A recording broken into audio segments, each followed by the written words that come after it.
Eminent panelists and speakers to join us on the stage, please. Good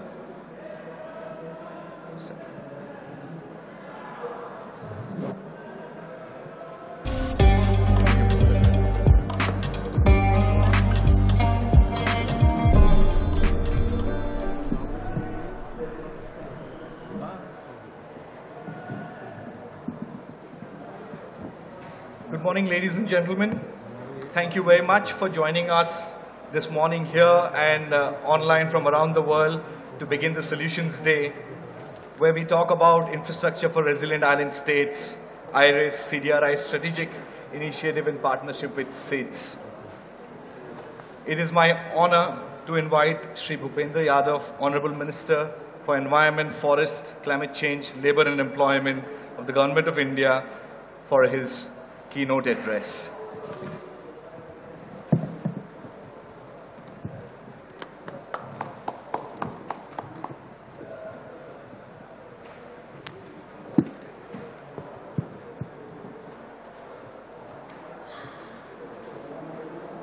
Honorable Excellency Mr. Kavyadas Ramano, Honorable Minister of Environment, Solid Waste, Climate Change, Government of Mauritius, Senator Matthew Samadou, Ministry of Economic Growth and Job Creation, Government of Jamaica, distinguished representative from EOISS and Fiji, ladies and gentlemen. It is my pleasure to join you all today to present the vision of infrastructure for resilient island states to a global audience and announce the first call of proposal for the rollout of project under IRIS. As you all know, IRIS is a flagship strategic initiative that has been designed as an instrument to achieve and deliver resilience and climate adaptation solution to the SIDS, which are among the most vulnerable and exposed countries. Anchored on the key guiding principle of co-creation and complementary, IRIS was launched at the World Leaders Summit at COP26 by India, UK, Australia, Jamaica, Mauritius and Fiji. It is a joint platform to facilitate cross-learning, sharing and engagement on solution to infrastructure resilience in SIDS. Ladies and gentlemen, Government of India under the leadership of Honorable Prime Minister Shri Narendra Modi ji stands firmly committed to safeguarding the interests of SIDS in the changing climatic regime. Today we know that climate change is the most crucial of all other environmental challenges. Without cumulative emission in cheek, success with other environmental challenges, even if they are achieved, will not carry lasting values. India is committed to both domestic action and multilateral cooperation on climate change. We will continue to fight all global environmental concerns in the call to protect humanity's planetary home. But global warming also warns us that equity and international cooperation, leaving no one behind, hold the key to success, where those most fortunate must lead the way. No nation can undertake this journey alone. Right understanding, right thought and cooperative action is need to set our path for next decisive half a century. Friends, IPCC's AR6 reports tell us clearly that the responsibility for its warming is directly proportional to the contribution to cumulative emission of CO2. All CO2 emissions, whenever they take place, contribute equally to warming. IPCC reports and all other best available science also show that India is among those countries with a high vulnerability to climate change. So, we are very sympathetic to the situation of the island states and others. India, with over 7,500 kilometers of coastline and more than 1,000 islands in the surrounding seas and a large coastal population dependent on the sea for lives and livelihood, is also highly vulnerable nation on the global scale. Just to give an example, between 1995 to 2020, India recorded 1,058 climatic disaster events. Considering per capita emission for an objective scale for comparison, India's emission are even today about 1/3 of the global average. If the entire world were to emit at same per capita level as India, the best available science tells that there would be no climatic crisis. I am confident that today's meeting will focus on the long-term vision of implementing IRIS projects. The vision decided here will help in providing an opportunity for SIDS to address their most pressing infrastructure challenges by converging resources and capacities. Ladies and gentlemen, through IRIS, India is putting to action its belief in Vasudhaiva Kutumbakam. The world is one family, and showing its commitment to address climate change with partner to make a better and safer planet for all. Towards the end, I would like to conclude by quoting Honorable Prime Minister Shri Narendra Modi ji, who have effectively conveyed the essence of IRIS. He said, and I quote, "CDRI or IRIS is not just a matter of infrastructure, but it is part of the most sensitive responsibility of human welfare. It is the collective responsibility of all of us towards mankind. It is in a way a common atonement and our sins." Thank you very much.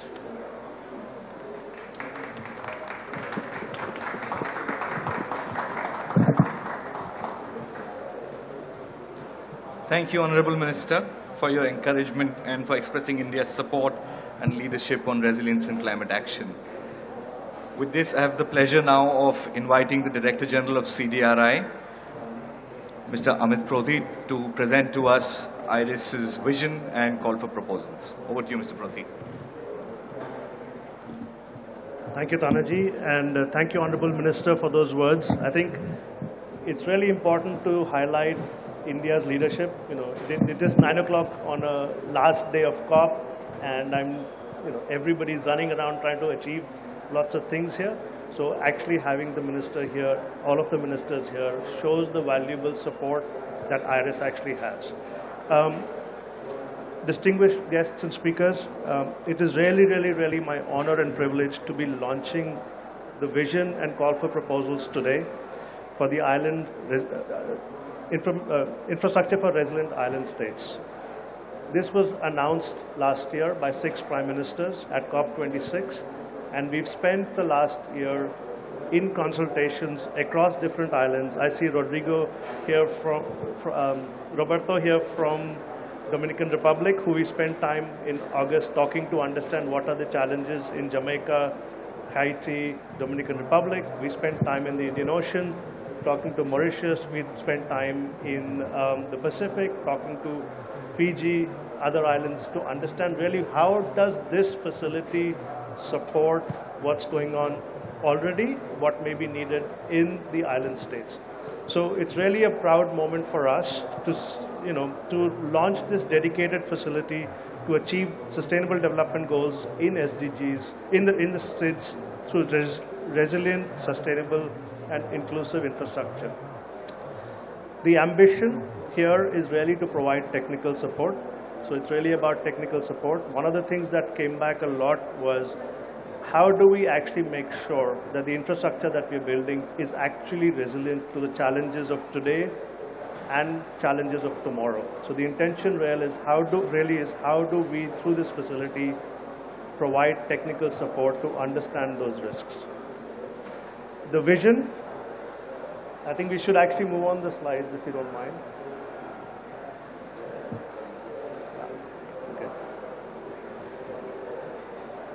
The vision for IRIS, again through consultations, is that it's to aspire to equip SIDS with the knowledge, tools, and partnerships needed to achieve disaster and climate resilient infrastructure.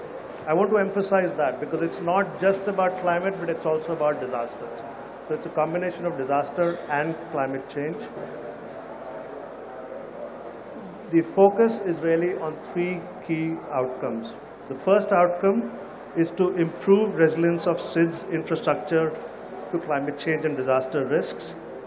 This may be through risk information, policy and planning. This could be through readiness support.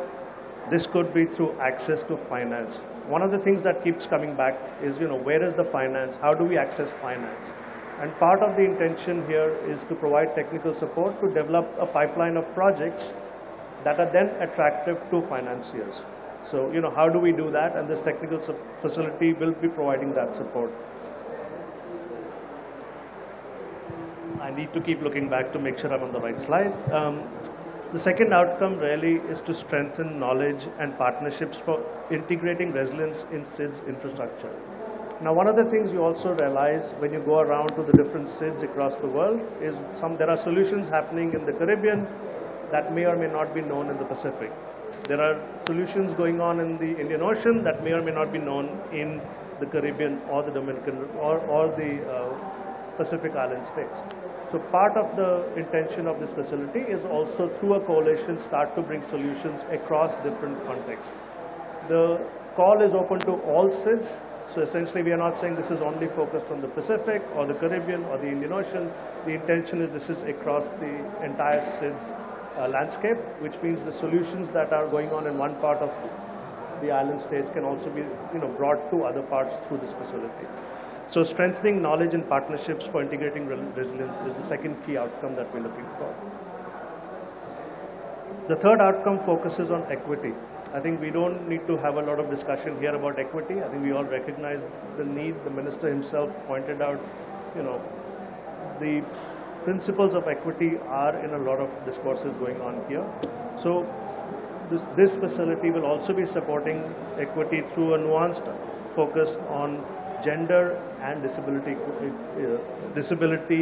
inclusion in what is planned or what is looked at through the program. So the third key outcome is very specifically focused on equity with a nuanced understanding on gender equality and inclusion. So what will the facility support? I mean, I think, thank you, Tanaji. The call for proposal really says there are certain key themes and priorities that have been identified during our consultations. So the first call, and again I want to repeat, this is the first call. The ambition is that this is at least a 5 to 8 year program where this will be the first call and we'll be launching multiple calls, hopefully 2 per year, to actually be supporting this. The first call is essentially the key themes are around risk-informed policy and planning. And I do need my glasses now because I can't look back. Access to finance, which I already pointed out. Implementation, readiness, inclusion, mainstreaming. So those are the key themes. Amongst the sectors that we are going to be looking at, we're looking at the critical infrastructure sectors. So you've got the transportation infrastructure, power systems, coastal infrastructure, wastewater, housing, tourism, social inclusion, and ICT multi-hazard early warning. The SG just launched the early warning call. This can also support some of those ambitions on early warning. So these are the key priorities for the first call. Again, there'll be multiple calls, but this is where we want to start. And in terms of timelines, we basically are looking for the next 3 months to receive interests from all of you. So, send us an interest. We'll help you develop a proposal, and by May, we'll be announcing the winners of the proposal and providing the technical support. So essentially in the next 8 months, between an expression of interest, developing a proposal, by May, which is less than 8 months, but 6 to 7 months, we intend to have the first project supported, or first technical assistance supported. The intention is to be nimble, the intention is to be quick, the intention is to be thorough, the intention is to be really providing you the support that you need. Yeah? With that, I want to thank you, but I want to leave this QR code up there. All of you have a call for proposals document next to you, but all of this information is also online. I'm really excited today. It may or may not show. I think I mean my 3rd cup of coffee or 4th cup of coffee, but I am really excited because this is really the launch of an ambition that was set out by our Prime Minister and other Prime Ministers last year. So with that, thank you very much. Tanaji, back to you.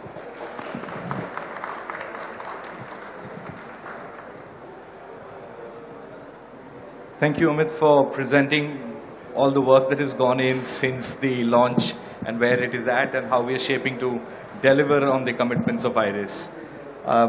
With that, I have the pleasure and honor to invite Shri Kavyadas Ramano, the Minister for Environment, Solid Waste Management and Climate Change, Government of Mauritius, for his special address.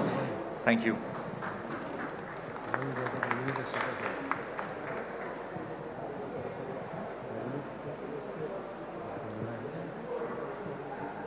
Excellencies, as a small island developing state, Mauritius is highly vulnerable to the adverse impacts of climate change, including an increase in flood and drought events, landslides, severe tropical cyclones, storm, tidal surges, and sea level rise. The World Risk Report 2022, released in October 2022, ranked Mauritius as the 107th country with the highest disaster risk. Additionally, we are among the most exposed countries to natural hazards due to our geographical location, which is situated in an active tropical cyclone basin. Climatic events are impacting on our infrastructure, including roads, bridges, drains, and buildings. The increased frequency and severity of extreme weather events has the potential to damage, destroy, and severely impair the operation of practically all types of infrastructure. The occurrences of a number of serious impacts on infrastructure are being observed, such as cracks on roads, collapse of bridges, flooding of culverts, and damages due to landslides. The number of hours that the port has to cease operation due to storm surges are constantly rising. This is why Mauritius was one of the SIDS that championed the infrastructure for resilient island states at the COP26. Mauritius is privileged in the sense that the groundwork to benefit from assistance to be provided by the Coalition for Disaster Resilient Infrastructure has already started for the conduct of several studies for, namely, the National Risk and Resilience Assessment for our transportation sector, including roads, bridges, and light rail system, airport, and harbor. Second, enhancing disaster resilience of our power infrastructure. Third, risk and resilience assessment and roadmap for the telecommunications sector. Fourth, the fiscal risk assessment due to disaster-induced loss and damage. And fifth, strengthening the capability of our academic institutions and infrastructure professionals in disaster risk infrastructures. Mauritius has also already embarked on a series of measures which are in line with the goals of the IRIS and the Samoa pathway. These include the Mauritius Resilience Strategy was formulated in 2019 with the aim to promote a reach-to-reef approach and promote nature-based solutions. This is particularly relevant for SIDS, since all land-based activities have a direct impact on our coastal zone. The mapping of environmentally sensitive areas and its inclusion in the development planning process is crucial to ensure sustainable land use planning. And we have also the implementation of the land drainage master plan to protect people's lives and livelihoods. We have also the implementation of coastal protection works to protect our beaches and the tourism industry. And we have the protection of the port of Port Louis, which is the sole port of Mauritius, a full-fledged vulnerability assessment carried out recommended by the construction of a breakwater to the tune of approximately 300 million USD to reduce downtime due to extreme weather conditions and climate change. Mauritius is very appreciative of being one of the SIDS representatives on the IRIS steering committee. We fully support the IRIS initiative, which is going to integrate the gender and disabilities components as well. We are committed to provide all possible support to make this initiative a global success for the benefit of all vulnerable SIDS. We therefore compliment the launch of the first call for proposals and invite collaborators to engage with SIDS stakeholders and governments to submit proposals for action on infrastructure resilience through IRIS. Ladies and gentlemen, I wish to thank you all for inviting Mauritius to be part of this forum. With these words, I thank you for your attention.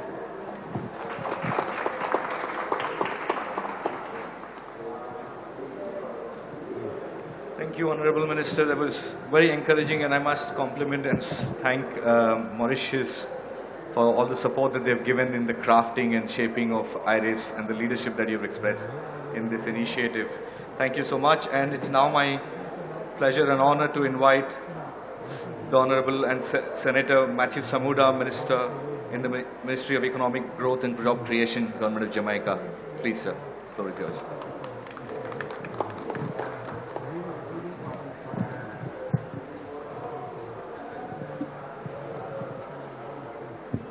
Good morning, Excellencies, colleagues, friends all. The Coalition for Disaster Resilient Infrastructure is a strategic opportunity for Jamaica. At its core, the push for more resilient infrastructure in countries that are among the most vulnerable and exposed is critical. Infrastructure is essential for economic and social activities. Buildings for homes, businesses, transportation networks, piping networks for water, and the electricity grid, and we could go on. They are also important tools for lowering risks. Examples, seawalls, groins, and others. Reflecting on Jamaica and providing context, infrastructure accounted for over 45% of the total damage and loss as a result of hydrometeorological hazards taking place between the year 2000 and 2017. This does not include many of the more recent events, including rainfall associated with Hurricane Ian earlier this year, for which damage and loss assessments were not yet available, but for which anecdotal and other information showed damage to significant damage to critical infrastructure. When considering the Jamaican context, 70% of our population lives within 5 kilometers of the sea in low-lying areas. The risks are self-explanatory. But what does the future hold? While there is no crystal ball, we have some guidance from science and economics. A 2018 World Bank report on advancing disaster risk finance in Jamaica shows that the average loss to building infrastructure due to hurricanes is estimated at $65 million US. A disaster risk profile for Jamaica updated by the IDB in 2020 estimates that the total exposed value of buildings at risk to hurricane wind is $44 million US, and that expected annual loss is around $127 million. Whatever source is used, the message is clear. The current stock of infrastructure, including buildings, is at great risk due to climate change. But if we are looking to a holistic approach to resilient infrastructure, we must also account for other risks, including geological hazards such as earthquakes. The latter study from the IDB, for example, estimated that annual loss due to earthquakes to be approximately $37 million US. Both are critical to the equation if resilience is indeed the goal. Jamaica was pleased to be a pilot country in the systemic risk assessment tool developed with the support of a number of partners, the CDRI, the GCF, University of Oxford, and indeed the UK government. This tool will help to climate-proof infrastructure investment, particularly for selected sectors. The country has also recognized that the policy and legislative frameworks must be conducive and facilitative, and has, among other things, strengthened building codes and put in place in recent years, and our various instruments, including the housing policy, to integrate climate change considerations. Allow me, therefore, to extend congratulations to the CDRI on the launch of the call for proposals under the Infrastructure for Resilient Island States. While not believing in any way that this is a panacea or a silver bullet or savior for infrastructure for SIDS, it presents a unique opportunity to do a few things. Tap into larger pools of resources, strengthen the policy and planning frameworks, allow countries like Jamaica and Mauritius to benefit from the convening ability of the CDRI to enhance strategic partnerships, build capacity with respect to resilient infrastructure. We will need to explore urgently how Jamaica will respond to this call, but we encourage all SIDS present here and those that join us online to use the opportunity. We also hope that the support to be provided through IRIS and the CDRI takes cognizance of the issues that would hinder SIDS from benefiting, particularly as access to funding has not always been as smooth as it has pretended to be. In closing, I wish to thank the organizers for the invitation, but to also extend congratulations on the launch today. We also wish to extend on behalf of the people of Jamaica special thanks to the government of India. This is indeed a step in the right direction, and we certainly need to see how to capitalize on the moment before us. We have already indicated that we are ready for initial consultative meetings as early as next week. I thank you.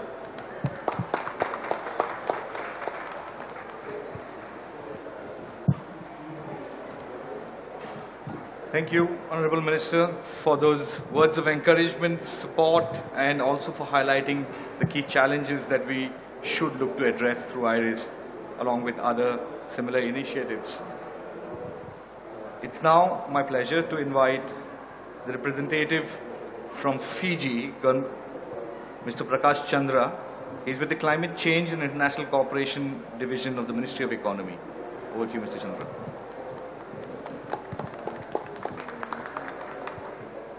Good morning, and Gula Vinaka colleagues from the beautiful island of Fiji. Firstly, I would like to apologize on behalf of our ambassador who could not be present here today due to his busy schedule.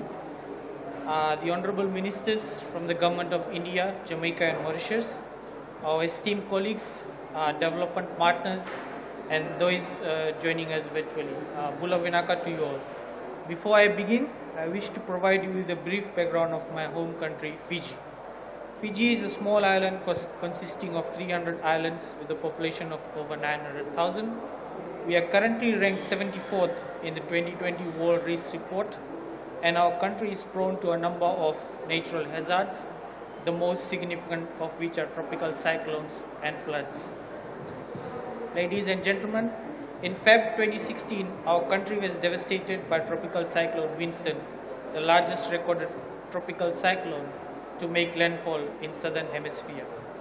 The event claimed the lives of 44 Fijians and caused close to FGD 2 billion in damages. The infrastructure sector in particular suffered significant damages, and our rebuilding process has been long and laborious. As we speak, Fiji has entered into its tropical cyclone season, which is between the months of November and April annually.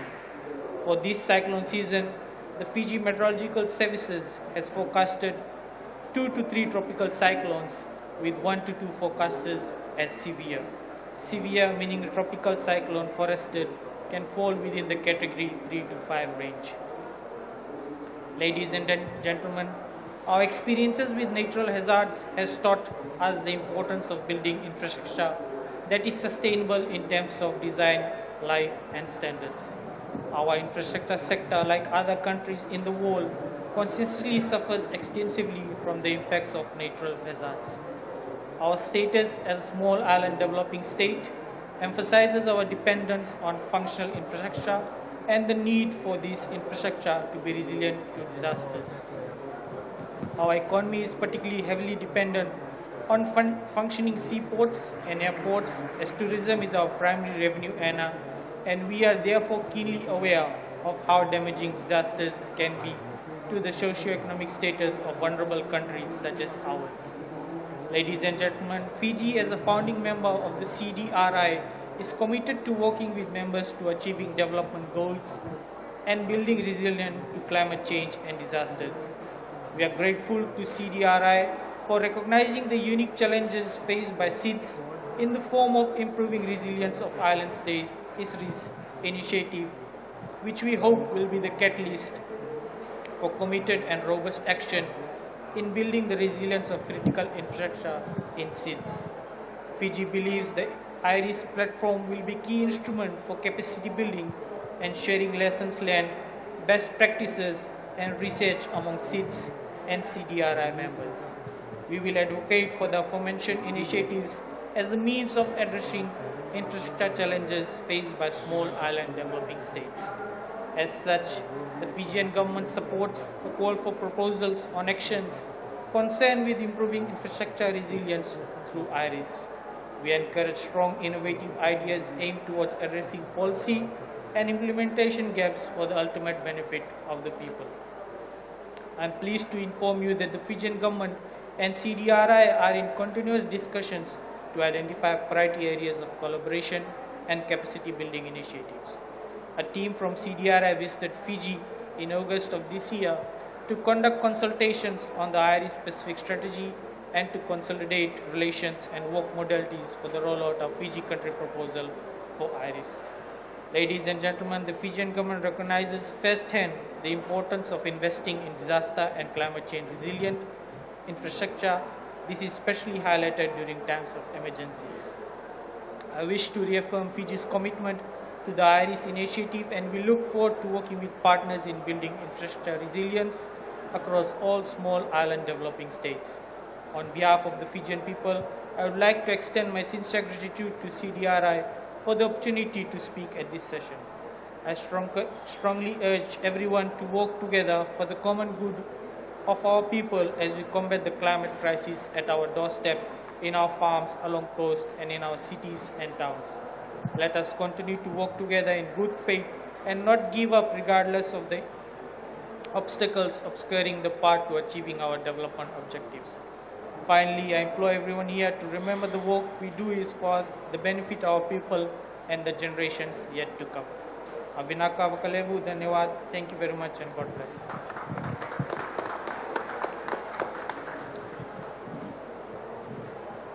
Thank you very much, Mr. Prashant Chandra, for your expression of support, engagement, and indications of the directions we need to take going forward in partnership with Fiji.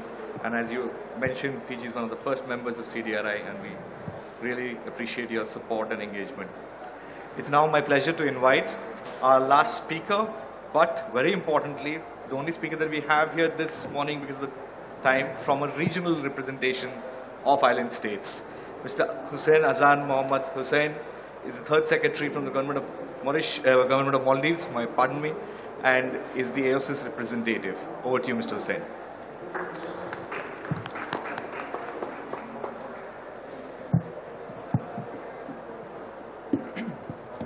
Thank you, and thank you for giving me this opportunity to speak. Excellencies, ladies and gentlemen, allow me to begin by thanking the government of India, Jamaica, Fiji, and other partners who have been key in launching this initiative and the coalition. As the Honorable Minister of Jamaica mentioned, this is a step in the right direction. But this initiative and this call for proposal is a step in the right direction because for SIDS, it is very important to the need for technical studies and to support effective and practical implementation of policy solutions to address the immediate and very urgent need for resilient infrastructure. So we believe for SIDS, an initiative like this is an urgent and important need. For SIDS, resilience is not an afterthought. For us, it is for us, the decision is between resilience and survival. So if we are to survive, we need to build infrastructure that is resilient both to disasters and also to climate change. Coming from the Maldives, unlike our brothers and sisters from the Pacific and Caribbean, we don't experience hurricanes and we don't experience king tides. However, we do experience other kinds of natural disasters. And the one disaster that we did have the largest impact from was the 2004 tsunami. We lost 82 Maldivians, 24 remain missing, and it cost, the damage was about 62% of the Maldivian GDP. And it took us years to recover from that disaster. And learning from the disaster, the government of Maldives has been implementing various projects to increase the resilience of the country, of the islands, not only to disasters but also to climate change. And it is very heartening to know that this initiative is also addressing both disasters and climate change, because slow onset events such as sea level rise, coral bleaching is impacting SIDS in a variety of ways. The bleaching of coral reefs is destroying our very limited and our only natural defense against storm surges and against king tides. In addition to this, the effects of climate change, as noted by other speakers, the increase in frequency and intensity of extreme weather events, such as the intensity of tropical storms, it is increasing, the frequency of these storms are increasing. Unpredictable weather is making it difficult for our fishermen, for our farmers to predict how to go ahead with their livelihoods. And also, as I've noted again, and quite repetitively, the impact of storm surges. They are becoming more intense, they are becoming more frequent. Just recently, just last week, the Maldives was experiencing several the impacts of intense tropical storms and storm surges, costing several thousands of dollars worth of damage to people's livelihoods and also to the economy. And so it is important that we also it is important that through this initiatives like this, not only to just develop the technical capability to have effective policies, but also to take it to the next step, which is to get that finance to implement the policies. In addition to the technical research and data that is collected, we need to ensure that the capacity of SIDS are also developed so that the policy solutions that we identify are by the SIDS, for the SIDS, and developed in the SIDS. And it is also important to increase accessibility and availability of finance to implement these policies, which is why we are hearing about the establishment of the loss and damage finance facilities, and also in other platforms we're also talking about the need to finalize the multidimensional vulnerability index, which can allow for SIDS in easy access to finance to address these solutions. And with that, I would like to conclude once again by thanking CDRI for inviting us, and also for this initiative that, as AOSIS and as SIDS, I think is very important, because this is addressing a very important issue, very critical, and like I mentioned, an existential issue for SIDS. Thank you.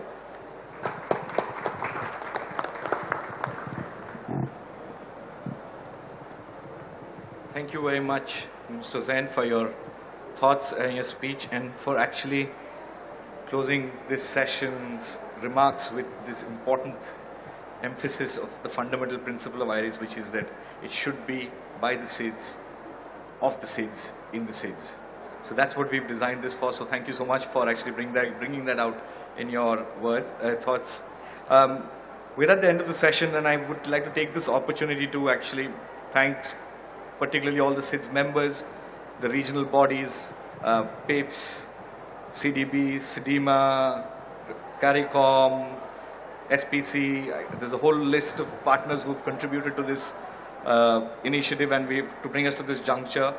Our SIDS members, our partners, our contributors, for all of their support, partnership, leadership, and camaraderie, which has brought IRIS to this juncture of being operational and functional here on. And I invite all our SIDS partners and members to kindly express their interest in the work by co-creating solutions, undertaking and participating in the call for proposals that will definitely benefit all our communities and countries. Thank you so much, and may I please invite all the dignitaries for a closing photo op, please. Thank you. Please join us. Thank you.